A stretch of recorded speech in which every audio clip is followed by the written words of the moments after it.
Well, calling for President Trump to apologize. A top Orioles executive is not shying away from directly challenging some of his controversial policies.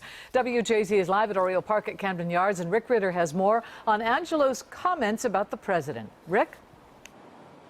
Well, Denise, this all started when Angelos was asked whether or not Trump would throw out the first pitch here at Camden Yards. At first, the executive laughed and then later added he'd like to see an apology first. His comments stole the show.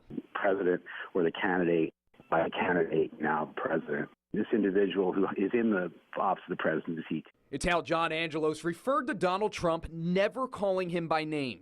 People in those communities have been spoken about very negatively by a candidate, now president. Angelos was on the Be More Opinionated podcast this week, where he voiced his disappointment in the president's conduct and the way he spoke about immigrants and women. The first step to doing extremely well is for this person, this individual who is in the office of the presidency, to retract all of these outrageous things that have been said and simply do one thing: apologize. Angelos was asked if there were plans to invite Trump for an Orioles first pitch. The executive vice president of the O's wants an apology first. Until that happens, it wouldn't be my preference to have the president come throw a pitch, but that's up to the ownership. Whether Donald Trump throws out the first pitch here at Camden Yards in April remains to be seen, but it's something other presidents have been a part of over the years. Bill Clinton and George H.W. Bush,